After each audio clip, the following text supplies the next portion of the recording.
नमस्कार। मैं doctor Ritesh Kumar Agarwal, assistant professor geography, SMCC government college आबरू। आज हम फिजिकल ज्योग्राफी का एक महत्वपूर्ण टॉपिक भ्रंश या फॉल्ट पढ़ने जा रहे हैं। आप सभी का मेरे यूट्यूब चैनल पर पुनः स्वागत है। सबसे पहले हम बात करें व्हाट इज़ द फॉल्ट, भ्रंश क्या है। तो भ्रंश के बारे में अगर हम बात करें तो तनाव मूलक भूसंचलन की तीव्रता के कारण भूपटल की शैलों में एक तल के सहारे उत्पन्न दरार या विभंग, जिसमें विभंग तल के सहारे बड़े पैमाने पर शैल खंडों का विस्थापन होता है, उसे भ्रंश कहते हैं। तो ये बात है कि जो विभंग तल है, दरार है, उसके संग बड़े पैमाने पर शैल खंडों को जो स्थानांतरण होता है या विस्थापन होता है, उसे हम भ्रंश कहते हैं। तो तनाव मूलक बल अत्यधिक तीव्रता के कारण से जब चट्टानों का बड़े स्थान पर एक तल के सहारे, विभंग तल के सहारे बड़े पैमाने पर स्थानांतरण होता है, तो उसे भ्रंश कहते हैं। भ्रंश को विभिन्न विद्वानों ने अलग अलग तरह से परिभाषित किया है।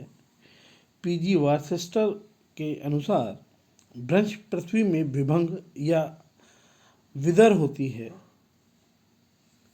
जिसके सहारे एक भाग दूसरे भाग की अपेक्षा सरक जाता है। तो एक दरार के रूप में ही उन्होंने परिभाषित किया, लेकिन उस तल के सहारे एक भाग का सरकना बताया गया है। नंबर 2, अंतर्जात बल द्वारा क्षैतिज संचलन के कारण तनाव की क्रिया तीव्र प्रबल होने पर शैल स्तरों में विभंग उत्पन्न होता है। तनाव मूलक संचलन अधिक तीव्र होने के कारण विभंग तल के सहारे बड़े पैमाने पर शैल स्थानांतरण होता है, जिसे भ्रंश कहते हैं।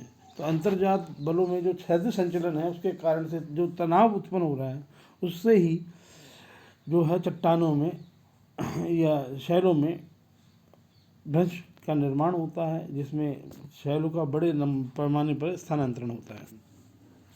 चट्टानों में तोड़फोड़ की वह सतह जहाँ चट्टानों में सापेक्षित हलचल तथा विस्थापन होता है, भ्रंश कहलाता है या भ्रंश कहते हैं उसे।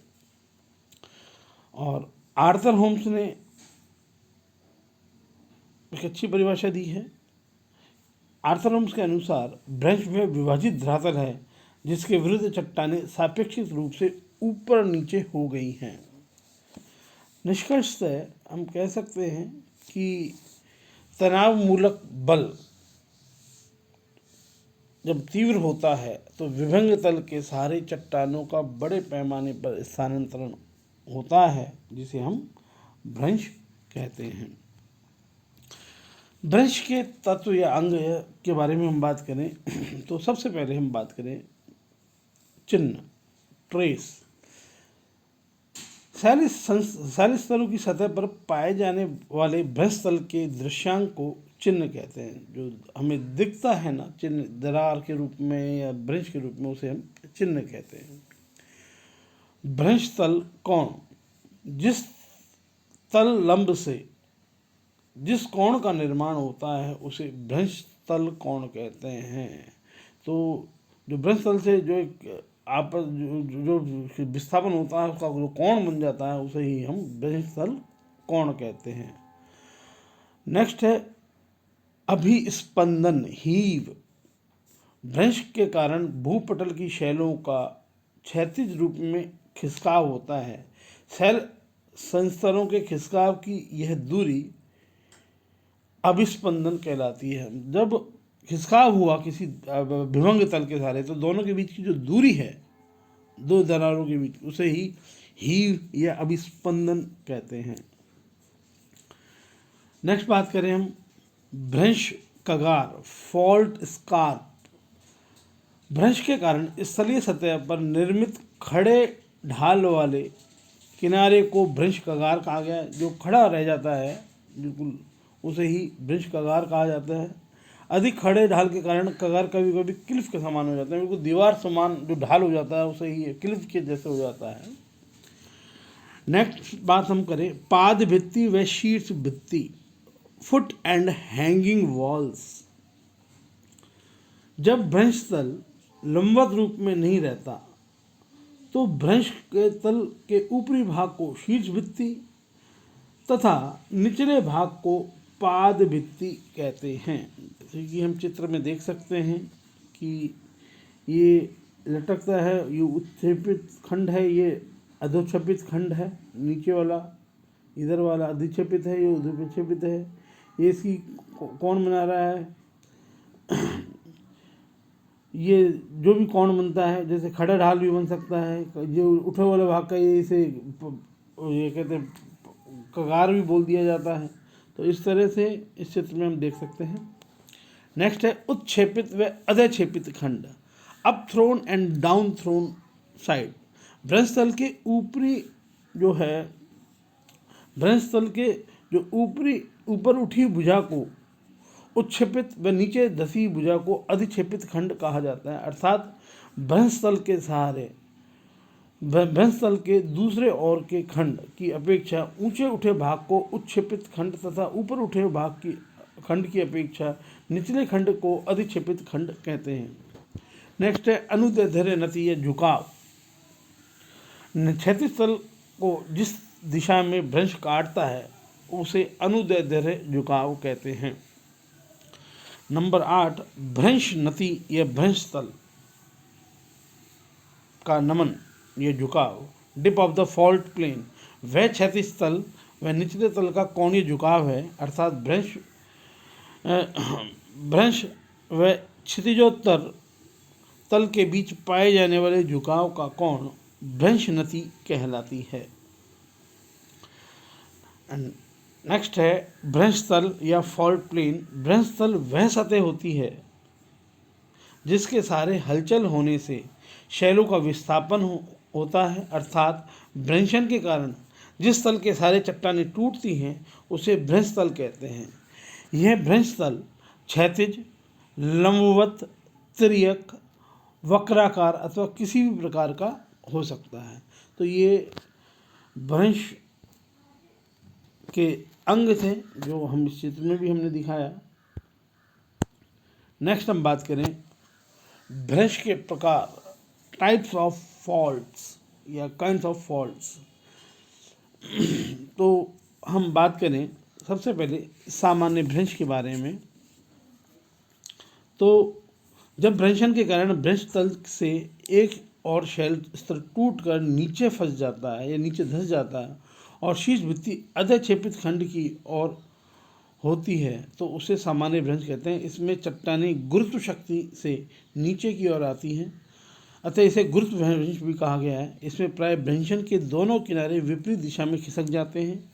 इस भ्रंश में भ्रंश तल प्राय खड़ा होता है। इसमें भ्रंश कगार बनते हैं। अगर हम सामान्य भाषा में बात करें, जब भ्रंश तल के सारे चट्टानों का विपरीत दिशा में स्थानांतरण होता है तो जो भ्रंश बनता है उसे हम सामान्य भ्रंश कहते हैं। जैसा कि आप चित्र में भी देख पा रहे हैं कि एक अधिक्षेपित खंड है, एक उत्क्षेपित खंड है। तो इस तरह से इसे सामान्य भ्रंश कहते हैं। नेक्स्ट बात करें हम व्युत्क्रम भ्रंश या उत्क्रम भ्रंश भी हम इसे बोल सकते हैं। तो तनाव मूलक शक्तियों के कारण शैलों में दरार बनने से शैलों के दोनों भाग अभिसारित होते हैं। तो इससे बने भ्रंश को व्युत्क्रम भ्रंश कहते हैं। व्युत्क्रम भ्रंश में शैल एक का भाग एक दूसरे पर परिवलित अथवा अध्यारोपित हो जाता है। अतः व्युत्क्रम भ्रंश को क्षेपित भ्रंश भी कहते हैं, थ्रस्ट फॉल्ट भी कहते हैं। व्युत्क्रम भ्रंश में शीर्ष भित्ति व लटकती भित्ति भ्रंश तल के ऊपर की ओर अध्यारोपित होती है। इस भ्रंश का निर्माण क्षैतिज रूप से क्रियाशील संपीड़न शक्ति से होता है। अतः व्युत्क्रम भ्रंश को संपीड़नात्मक भ्रंश भी कहते हैं। जब संपीड़न शक्ति अधिक होती है तो भ्रंश का एक भाग दूसरे की ओर तीव्र गति से अध्यारोपित हो जाता है। इस तरह के भ्रंश को अविक्षिप्त भ्रंश भी कहते हैं। इसमें भ्रंश तल प्राय क्षैतिज रहता है। तो जब ये संपीड़न भ्रंश है, मतलब संपीड़न के कारण से होता है। जब भ्रंश तल के सारे चट्टानें आमने सामने खिसकती हैं तो भ्रंश, जो व्युत्क्रम भ्रंश है, उसका मतलब उसका निर्माण होता है। यह है बात मुख्य रूप से। फिर हम बात करें इसी में ही अधिक्षेपित, ओवरटर्न्ड के बारे में भी हम बात करें। तो जब संपीड़न बल अधिक होता है तो खंड एक दूसरे पे चढ़ जाते हैं, तो दूसरे अधिक्षेपित, अवक्षिप्त कह देते हैं। तो ओवरटर्न जो है, अधिक्षेपित है, वो उसका, इसमें अगर बल ज़्यादा होता है तो अधिक्षेपित भ्रंश कहते हैं उसे। नेक्स्ट हम बात करें सीढ़ीनुमा या सोपानी भ्रंश। भ्रंश का एक प्रकार जिसमें समानांतर भ्रंशों का निर्माण इस प्रकार होता है कि सभी भ्रंश तल के ढाल एक ही दिशा में होते हैं। उनका निर्माण तब होता है जब अधिक्षेपित खंड का अधोगमन एक ही दिशा में उत्तरोत्तर होता है, अर्थात जब किसी भूभाग में अनेक भ्रंश का इस तरह से निर्माण हो कि सभी भ्रंश तल के ढाल एक ही दिशा में हो, तो उसे सोपानी या सीढ़ीनुमा भ्रंश कहते हैं। जैसा कि हम चित्र में भी देख पा रहे हैं कि एक ही दिशा में लगातार होना चाहिए ढाल का। जब किसी भू आकार में ऐसे भ्रंश का निर्माण हो कि सभी भ्रंश तल के ढाल एक ही दिशा में होते, उसे सोपानी भ्रंश कहते हैं। संयुक्त राज्य अमेरिका में इसे या सामान्य से संयुक्त भ्रंश या विभाजित भ्रंश भी कह दिया गया है। नेक्स्ट हम बात करें पार्श्विक या नतिलंब भ्रंश, स्ट्राइक स्लिप फॉल्ट या लैटरल फॉल्ट। भ्रंश तल के सारे शैल खंडों में क्षैतिज संचलन होने पर पार्श्विक भ्रंश का निर्माण होता है, जिसमें भ्रंश कगारों की रचना बहुत ही कम होती है, अर्थात जब भ्रंश शैल संस्तरों की अनुदैर्ध्य और नमन दिशा के समानांतर बनती है, तो ऐसे भ्रंश को पार्श्विक या नतिलंब भ्रंश कहते हैं। समानांतर कटकों का निर्माण जो एक प्रकार की कठोर चट्टानों से निर्मित है, वह अपर्दन और अनुदैर्ध्य भ्रंशों के परिणाम स्वरूप ही बनती है। पृथ्वी की अनेक शक्तियों जब सतह पर दबाव डालती हैं, तब दायां भाग ऊपर की ओर तथा बायां भाग नीचे की ओर रह जाता है। अगर हम सामान्य बात करें तो इस जो नतिलंब भ्रंश है, लेटरल भ्रंश है, इसे विदारण भ्रंश या टियर फॉल्ट या रेंच फॉल्ट की संज्ञा भी दी गई है। जब भ्रंश तल के सारे क्षितिजीय रूप से पार्श्विक गति होती है तो नतिलंब सर्पण भ्रंश कहते हैं। अच्छा, जो पार्श्विक भ्रंश है या नतिलंब भ्रंश है, इसके दो रूप हैं, सिनिस्ट्रल भ्रंश और डेक्स्ट्रल। जब शैल खंड का संचलन भ्रंश तल के बाईं ओर होता है तो उसे सिनिस्ट्रल भ्रंश कह देते हैं, और जब शैल खंड का संचलन भ्रंश तल की दाईं ओर होता है तो उसे डेक्स्ट्रल भ्रंश कहते हैं। तो इस प्रकार इसमें दायां या बायां भाग खिसकता है। नेक्स्ट हम बात करें समानांतर भ्रंश। जब किसी पर्वत श्रेणी की रचना संपीड़न की अधिकता से होती है तो उसमें अनुदैर्ध्य के समानांतर भ्रंशों का निर्माण होता है। ऐसे भ्रंश समानांतर भ्रंश कहलाते हैं, अर्थात ऐसे अंशों का निर्माण प्राय पर्वतों की उत्पत्ति की अवस्था में ही होता है। तो ये समानांतर जो भ्रंश है, पैरेलल फॉल्ट है, पर्वतों के निर्माण होता है, उत्पत्ति होती है, उस अवस्था में ही इसका निर्माण होता है। नेक्स्ट है क्षेप भ्रंश या थ्रस्ट फॉल्ट। यह भ्रंश व्युत्क्रम भ्रंश का ही एक विशेष अवस्था है, जिसमें भ्रंश कोण अत्यंत न्यून और शिला स्तरों का विस्थापन अभिस्पंदित होता है। तो क्षेप भ्रंश वास्तव में व्युत्क्रम का ही एक विशेष प्रकार है। नेक्स्ट हम बात करें अनुप्रस्थ या आड़ा भ्रंश, ट्रांसवर्स फॉल्ट। इस प्रकार के आड़े भ्रंश पर्वतीय घाटियों के सहारे अधिक मिलते हैं। जब किसी पर्वत श्रेणी के निचले भाग में अनुदैर्ध्य दिशा के दोनों ओर किसी भी दिशा में चट्टानों के खिसकने से भ्रंश बनते हैं, तो इस प्रकार के भ्रंश अनुप्रस्थ भ्रंश कहलाते हैं, अर्थात अनुदैर्ध्य दिशा के आर पार किसी भी दिशा में शैल संस्तरों के खिसकने से जो भ्रंशन होता है उसे अनुप्रस्थ भ्रंश कहा जाता है। मध्य महासागरीय श्रेणी, मिड ओशनिक रिज में इस प्रकार के अनुप्रस्थ भ्रंश अधिक पाए जाते हैं, जो श्रेणी शिखर को दाएं बाएं खिसका देते हैं। तो अनुप्रस्थ भ्रंश पर्वत घाटियों के सहारे मिलते हैं।